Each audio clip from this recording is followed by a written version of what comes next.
രാജസ്ഥാൻ ഒരുവിധം എല്ലാ മാച്ചിലും ജയിക്കുന്നുണ്ട്. പേരുകേട്ട CSK, മുംബൈ ടീമുകൾക്ക് പോലും ജയിക്കാൻ സാധിക്കുന്നില്ല. ഈ സ്ഥാനത്താണ് രാജസ്ഥാൻ ജയിച്ചു കയറുന്നത്. എന്തായിരിക്കും രാജസ്ഥാന്റെ വിജയരഹസ്യം? ഇപ്പോഴിതാ രാജസ്ഥാൻ CEO തന്നെ ഇക്കാര്യം വെളിപ്പെടുത്തിയിരിക്കുകയാണ്. അദ്ദേഹം പറഞ്ഞ കാര്യമാണ് നമ്മൾ ഇന്നത്തെ വീഡിയോയിൽ നോക്കുന്നത്. ഇതുപോലത്തെ IPL ന്യൂസിന് വേണ്ടി ഈ ചാനൽ മറക്കാതെ സബ്സ്ക്രൈബ് ചെയ്യൂ. രാജസ്ഥാൻ മികച്ച വിജയങ്ങളാണ് നേടിക്കൊണ്ടിരിക്കുന്നത്. ടേബിൾ ടോപ്പറായിട്ടാണ് ഇപ്പോൾ രാജസ്ഥാൻ നിൽക്കുന്നത്.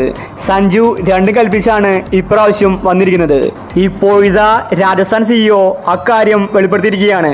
അദ്ദേഹം പറഞ്ഞത് ഇങ്ങനെയായിരുന്നു: രാജസ്ഥാൻ ടീം ഇപ്പോൾ മാറിയിരിക്കുകയാണ്.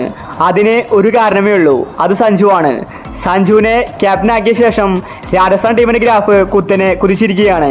സഞ്ജു മികച്ച രീതിയിലാണ് രാജസ്ഥാൻ ടീമിനെ മുന്നോട്ട് നയിക്കുന്നത്. ഇതിനു മുന്നേ രാജസ്ഥാന്റെ ക്യാപ്റ്റൻ സ്മിത്ത് ആയിരുന്നു. അപ്പോഴൊന്നും തന്നെ രാജസ്ഥാൻ ടീം ഇങ്ങനെ കളിച്ചിട്ടില്ല.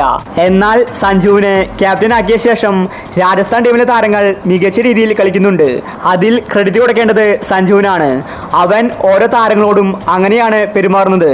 ഒരു ക്യാപ്റ്റൻ എങ്ങനെയായിരിക്കണമെന്നതിന്റെ ഉത്തമ ഉദാഹരണമാണ് സഞ്ജു. സഹതാരങ്ങളോട് നല്ല രീതിയിൽ ഒരു ക്യാപ്റ്റൻ പെരുമാറിയാൽ അവർക്ക് നന്നായി കളിക്കാൻ തോന്നും. അതാണിപ്പോൾ രാജസ്ഥാൻ ടീമിൽ നടക്കുന്നത്. എല്ലാ താരങ്ങളും നന്നായിട്ട് ഫോം ആകുന്നുണ്ട്.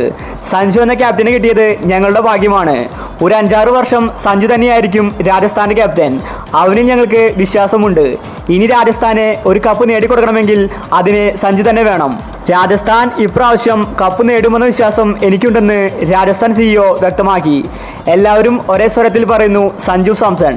സഞ്ജുവിൻ്റെ ക്യാപ്റ്റൻസിയാണ് രാജസ്ഥാൻ ടീമിനെ മുന്നോട്ട് നയിക്കുന്നത്. ഇതുവരെ ഒരു കളി മാത്രമേ രാജസ്ഥാൻ തോറ്റിട്ടുള്ളൂ. ബാക്കി 8 മാച്ചിലെ 7 എണ്ണത്തിലും ജയിച്ചിരിക്കുകയാണ്. ഇതുപോലത്തെ ഒരു ടീം ഈ IPL ഉണ്ടായിരിക്കില്ല. അതിന് കാരണം സഞ്ജുവിൻ്റെ ക്യാപ്റ്റൻസി തന്നെയാണ്. അപ്പോൾ ഇതുപോലത്തെ IPL ന്യൂസിന് വേണ്ടി ഈ ചാനൽ മറക്കാതെ സബ്സ്ക്രൈബ് ചെയ്യൂ.